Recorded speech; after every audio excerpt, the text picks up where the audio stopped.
Solen skinner, vi går foråret i møde.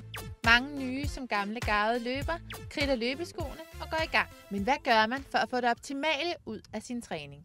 Vi har talt med Henrik, som er ekspert i pulstræning. Pulstræning kan bedst forklares ved at sammenligne med omdrejningstælleren i en bil, der fortæller føreren, hvornår det er tid til gearskift for at spare på benzinen. Pulsen fortæller, hvilke omdrejninger kroppen kører på, hvilke hjerterytme du har, sådan så du kan spare på din energi, og du kan ramme det rigtige gear sådan set med kroppen, så du er mere udholdende og får noget mere ud af din træning, så du ikke spilder din tid.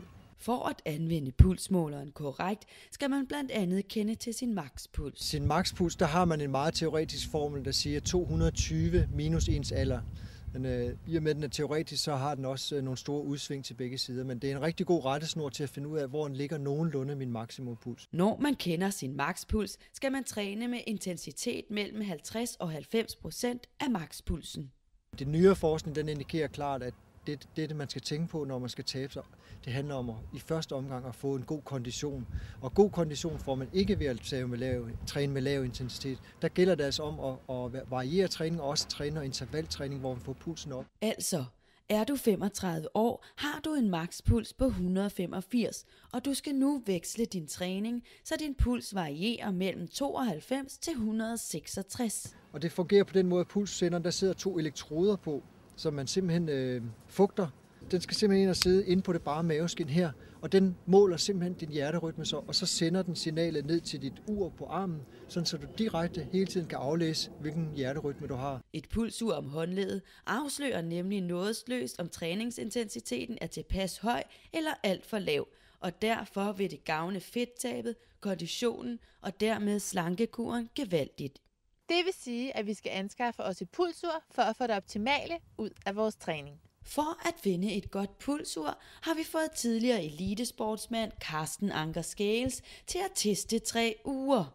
Carsten tester et Garmin Forerunner 50 til 1449 kroner, et Polar RS 200 SD til 1529 kroner og et Suunto T3 med GPS-pod til 1899 kroner. Jeg har løbet med de 3 uger her, og de opfylder alle sammen det behov, jeg har for et pulsur til en løbetur. Alle 3 uger kunne blandt andet vise puls, fart, distance og tid. Men hvad skal så definere en vinder i testen? For at finde rundt i menuerne på den og opsætte den første gang, der er der ingen tvivl om, at Polar, den er klart den nemmeste at finde rundt i. 1 point til Polar, og i kategorien præcis distancemåling, der er de alle 3 ret præcise, men Suunto, den har en GPS-pod med. Og det gør bare Suunto-uret lidt mere præcist. For at afgøre testen, skal der nu afgives pulshjerter. 4 er makspoint. På 3. pladsen. Garmin-uret, det vil give 2,5 hjerteslag eller hjerte.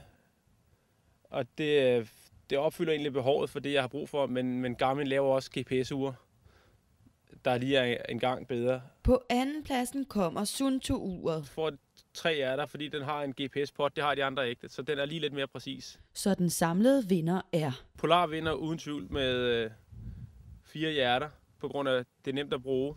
Du kan tage det ud af æsken, så er du klar. Og brugervejledningen har jeg ikke haft behov for at åbne overhovedet. Alle personer, lige fra utrænet til eliteatleter, kan have stor gavn af pulstræning, da pulsen er individuel.